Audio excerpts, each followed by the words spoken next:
You might be using your Aura Ring to track your temperature, or you might be using the natural cycles and the thermometer to track your basal body temperature, which is all great things. But the thing is, right, is that cervical fluid never lies to you.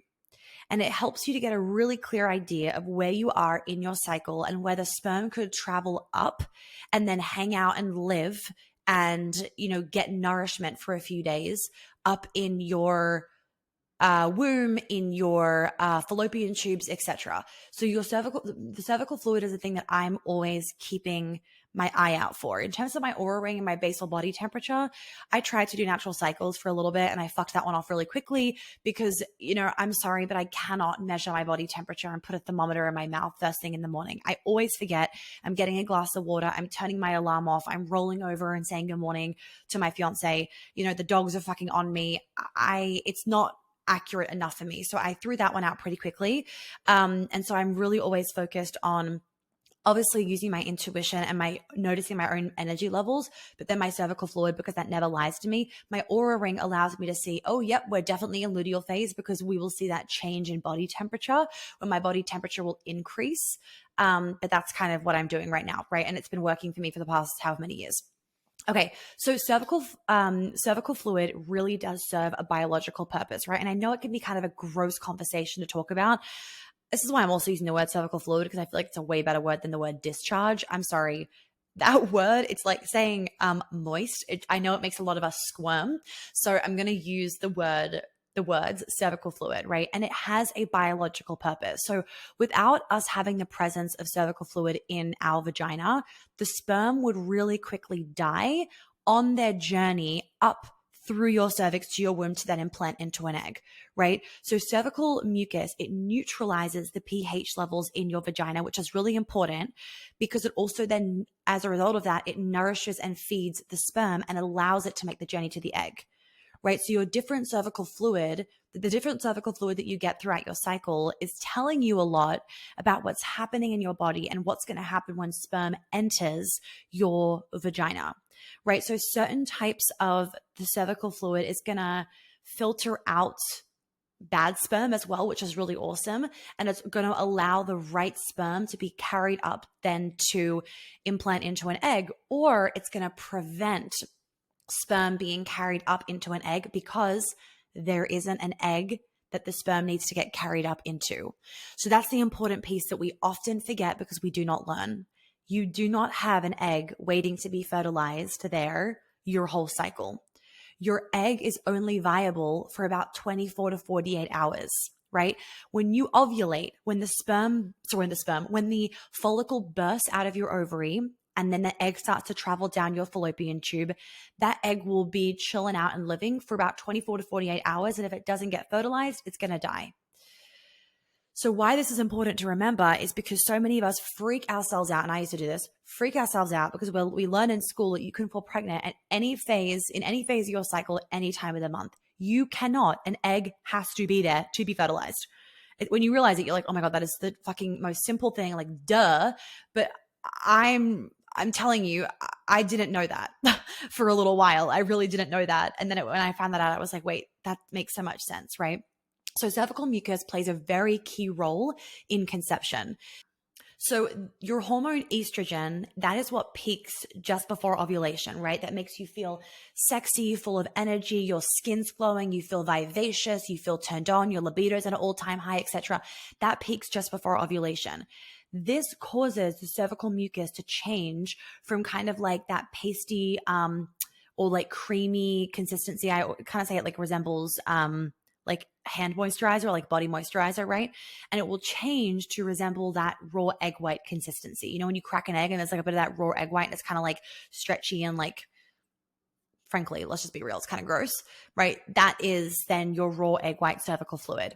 That raw egg white cervical fluid is telling you, oh, you are ovulating, right? You are fertile, right? So the wet, slippery discharge from the raw egg white, that is what makes it easier for the sperm to swim up to the vagina and into the uterus to then implant into an egg, right? And then conceive.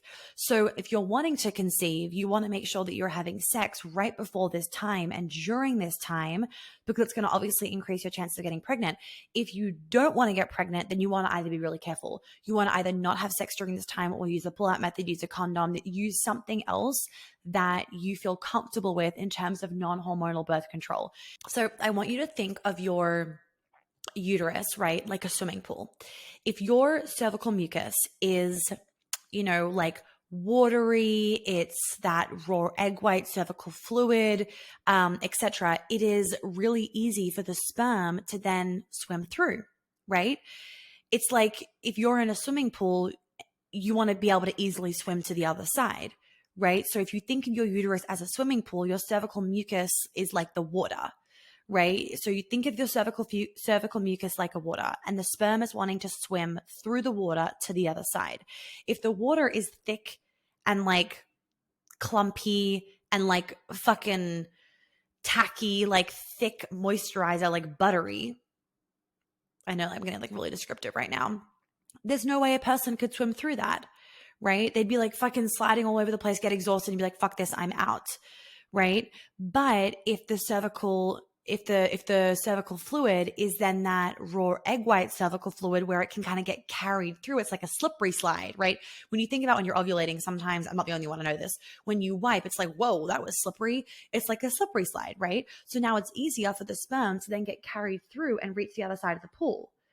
Right. So if that helps you remember and just think, it's quite logical when you think about it. Like if you were to look at your cervical fluid sometimes, it's like, could sperm easily swim through this to get to the other side? Is the cervical fluid helping to get the sperm to where it wants to go?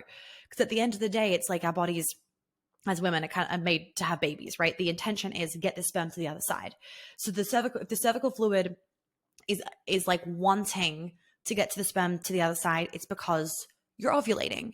If it's not wanting to get the sperm to the other side, it's because there's no egg there, right? So you don't need to get the sperm to the other side, right? So think about how hard it would be for the sperm to reach your fallopian tubes and the egg if your cervical fluid isn't fertile. And that fertile cervical fluid is that raw, egg whitey, slippery cervical fluid, okay? So when you see that thin, wet, egg white cervical fluid, it can kind of be like a bit like thick, like a little, not thick as in like creamy thick as in like a raw egg white kind of thick. That is the raw egg white cervical fluid. That is the fertile cervical fluid. Sometimes for some women, it can be a little bit thinner and a little bit just more like slippery and less obviously raw egg white. Like if you were to put your fingers up your vagina and then pull your fingers out, you may not be able to stretch. I know it sounds kind of gross, but you may not be able to like stretch the cervical fluid. It may just be really slippery and it just stretches a little bit. Still consider that as a fertile cervical fluid, and then keep monitoring your cycle so that you can get really clear on what your cervical fluid looks like at different phases of your cycle. All right. So let's kind of jump into the different phases of what your cervical fluid looks like to make it really clear for you guys. Okay. So you have your period, you've been bleeding. After your period, you're pretty dry. You may be like a little bit tacky, like the cervical fluid is kind of a little bit tacky.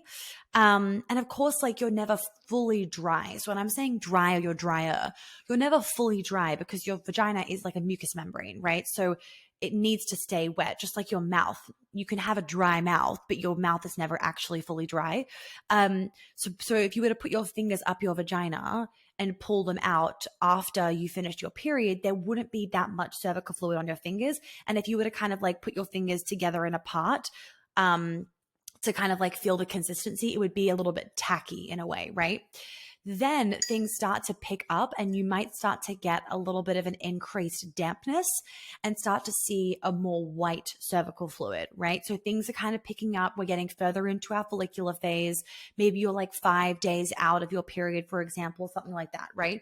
And I want to preface that it's really important that you track your cervical fluid and get to know your cycle and what the changes are for you, because Just because you Google something and it says on this day you should be experiencing this doesn't mean that you will be, right? The number one thing that has been the best thing for me in trusting my body is not getting overwhelmed with information and really pulling back and being like, right, here are the basic foundations. Number one thing, know my body. So let me get to know what my cervical fluid looks like in the different phases of my cycle. So I know what my cervical fluid looks like, which is then why it helps me when I'm like, I don't really know where I am. Like my cervical fluid isn't being really clear to me right now. That then helps me to be like, okay, let's be careful in sex because this travel, the stress, whatever, has kind of thrown my cycle off a little bit, or it's thrown the body communication off a little bit for me, right? So then as you start to come a little bit further into a bit closer into ovulation, you will start to experience more of that like hand moisturizer consistency, right? And, after menstruation, and you realize after menstruation, you have a few days of the dry, then you'll notice that your cervical fluid starts to change. It almost just like gradually it increases in a way. It kind of gradually gets more and more and more. And when your cervical fluid starts to become a little bit more pronounced, like that hand moisturizer, that's kind of like what I like to think of as the warning bells that ovulation is coming, right? That really helps me to know, like, okay, let's be careful. And why this is really important is because sperm can live inside of you for up to 5 days. So even if you're like, oh, well, I'm not at my raw egg white cervical fluid yet. Well, no, you won't be until you're actually ovulating, right? Until you're actually releasing an egg. Right before that, then you start to get that raw egg white cervical fluid because there is a fresh egg that's about to drop that the sperm is going to get to and that your body wants the sperm to get to, right?